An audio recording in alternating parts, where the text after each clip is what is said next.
नक्कीच. ही आहे बुद्धांच्या जीवनातील एक अतिशय महत्त्वाची गोष्ट, जी आपल्याला दुःखातून बाहेर कसे पडायचे हे शिकवते.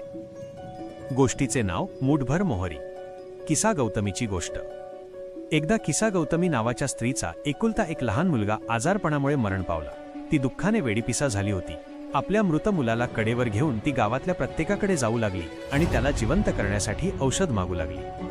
शेवटी एका दयाळू माणसाने तिला सांगितले, बाई, तुला फक्त भगवान बुद्धच मदत करू शकतात, तू त्यांच्याकडे जा.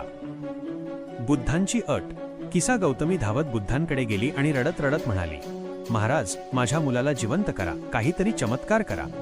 बुद्धांनी तिचे दुःख पाहिले आणि ते शांतपणे म्हणाले, मी तुझ्या मुलाला नक्कीच जिवंत करेन, पण त्यासाठी मला मूठभर मोहरी हवी आहे.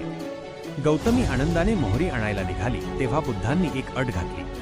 ती मोहरी अशा घरातून घेऊन ये ज्या घरात आजपर्यंत कोणाचाही मृत्यू झालेला नाही. 2. सत्याचा शोध. किसा गौतमी गावातल्या प्रत्येक घरी गेली. ती म्हणाली, मला थोडी मोहरी द्या.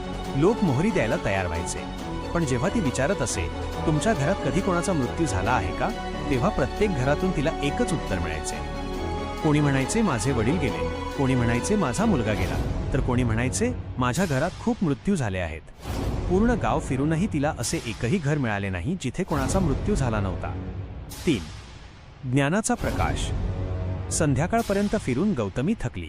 तिला समजले की मृत्यू ही एक अशी गोष्ट आहे जी अटळ आहे. ती पुन्हा बुद्धांकडे आली. यावेळी ती रडत नव्हती, तर तिचे मन शांत झाले होते. बुद्ध म्हणाले, गौतमी, तुला मोहरी मिळाली का? ती म्हणाली, नाही महाराज, पण मला हे समजले की मृत्यू हा सर्वांनाच येतो. मी एकटीच दुःखी नाही, तर संपूर्ण जग या दुःखातून जात आहे. या गोष्टीचा बोध. मोरल. मृत्यू हे जीवनाचे अंतिम सत्य आहे. जे जन्माला आले आहे त्याचा अंत निश्चित आहे. जेव्हा आपण हे सत्य स्वीकारतो तेव्हा आपले वैयक्तिक दुःख कमी होते आणि आपण जीवनाकडे योग्य दृष्टीने पाहू लागतो. खूप सुंदर.